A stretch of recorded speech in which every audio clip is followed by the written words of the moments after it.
नमस्कार दोस्तों, मैं doctor Chhotelal Gupta, assistant professor आदि श्री साहित्यिक मंच पर आप सबका स्वागत करता हूं। आज के ऑडियो व्याख्यान के अंतर्गत नई शिक्षा के तहत पाठ्यक्रम में परिवर्तन विषय पर चर्चा करूंगा। बच्चे देश का भविष्य हैं, इसलिए यह अत्यंत आवश्यक है कि बच्चों को इस तरह से गढ़ा जाए कि वे सम्यक व्यक्तित्व के रूप में विकसित होकर राष्ट्र निर्माण में योगदान दे सकें। बच्चों को इस दिशा में तैयार करने में सबसे बड़ी भूमिका स्कूली शिक्षा की होती है। स्कूली शिक्षा की विस्तृत रूपरेखा यानी एनसीएफ पर पुनर्विचार करने की घोषणा हाल में राष्ट्रीय शैक्षणिक अनुसंधान और प्रशिक्षण परिषद यानी एनसीईआरटी ने मानव संसाधन मंत्रालय की पहल पर की है। एनसीईआरटी स्कूली शिक्षा के संबंध में नीतियां बनाने और पुस्तकें तैयार करवाने का काम भी करती है। अब सवाल यह है कि एनसीएफ पर पुनर्विचार करने की जरूरत क्यों है। समय के साथ हो रहे बदलावों के अनुरूप स्कूली पाठ्यक्रमों में परिवर्तन अवश्य होना चाहिए तथा पहले की कमियों को दूर किया जाना चाहिए। इसके लिए 10 से 15 वर्षों में एनसीएफ में संशोधन किया जाता है। एनसीएफ को अब तक 4 बार 1975, 1988, 2000 ईस्वी और 2005 ईस्वी में संशोधित किया जा चुका है। एनसीएफ 2000 ईस्वी के मार्गदर्शक उद्देश्य को देखें तो उनमें मूल्यपरक शिक्षा, चरित्र निर्माण, देश प्रेम, राष्ट्रीय एकता एवं अखंडता के भाव के साथ साथ मौलिक कर्तव्यों को शामिल किया गया था।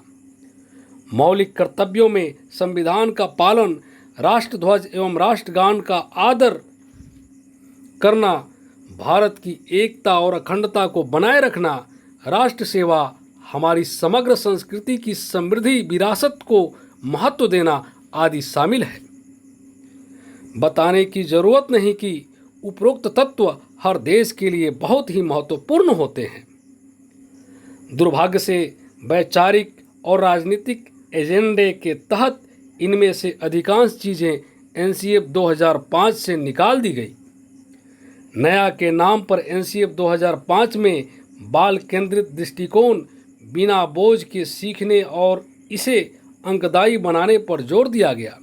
लेकिन पुस्तकों को देखें तो बात उल्टी नजर आती है। इतिहास का पाठ्यक्रम देखें तो भारत के गौरवशाली अतीत परंपराओं की या तो अनदेखी कर दी गई है या उन्हें तोड़ मरोड़ कर प्रस्तुत किया गया है। प्रख्यात इतिहासकार केपी जायसवाल के अनुसार प्राचीन भारत में लोकतंत्र की अवधारणा रोमन या ग्रीक लोकतंत्र से भी पुरानी है, लेकिन एनसीईआरटी की पुस्तक में भारतीय लोकतंत्र पर चुप्पी है। इस तरह दुनिया भर में डंका बजा रहे आयुर्वेद और योग विद्या आदि अभी भी पुस्तकों में सिरे से गायब है। गणना क्षमता को कई गुना बढ़ा सकने वाली वैदिक गणित को पढ़ाना तो दूर, पाठ्यक्रम में उल्लेख तक नहीं है। अमेरिकी इतिहासकार डेविड मैककुलो के अनुसार जो राष्ट्र अपने अतीत को भूल जाता है उसकी स्थिति उस व्यक्ति से भी बदतर है जिसकी स्मृति चली गई है। इसी तरह लिखा गया है कि महिलाओं को वेद अध्ययन या अन्य अधिकार नहीं थे, जबकि विदित है कि लोपमुद्रा, घोषा, अपाला, सावित्री, रोमसा, वैवस्वती जैसे अनेक स्त्रियों के कई सूक्त कंठस्थ थे। स्त्रियां युद्ध में भाग भी लेती थी। एक पाठ का शीर्षक दिया गया है, अशोक वह सम्राट जिसने युद्ध को छोड़ दिया। विश्व में बौद्ध धर्म और शांति का संदेश फैलाने वाले अशोक के लिए क्या बेहतर शीर्षक यह नहीं होता, अशोक वह सम्राट जिसने शांति का संदेश फैलाया। क्या ऐसा शीर्षक जानबूझकर प्राचीन भारतीय इतिहास को नीचा दिखाने के लिए दिया गया है? इन कपट युक्त सूक्ष्मताओं से भरे हुए सैकड़ों प्रसंग प्रश्न इतिहास समाज साहित्य में मिल जाएंगे। ये सकारात्मक जीवन मूल्य राष्ट्र गौरव देश प्रेम एवं राष्ट्रीय एकता अखंडता को बढ़ावा देने के बजाय बच्चों में विध्वंसकारी एवं नकारात्मक भाव भरने का काम करते हैं। पिछले 15 वर्षों में देश दुनिया में विभिन्न सामाजिक आर्थिक वैज्ञानिक और तकनीकी विकास एवं परिवर्तनों को भी पाठ्यक्रम में शामिल करना होगा।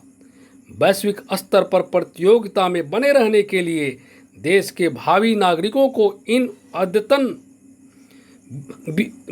विषयों अवधारणाओं का मसलन robotics, artificial intelligence, data science, cyber security और विकास की नई चुनौतियों से अवगत करना जरूरी है। देर से आया यह पुनर्विचार उम्मीद है दुरुस्त होगा। इसके लिए योग्य शिक्षाविदों का सहयोग अनिवार्य होगा। धन्यवाद।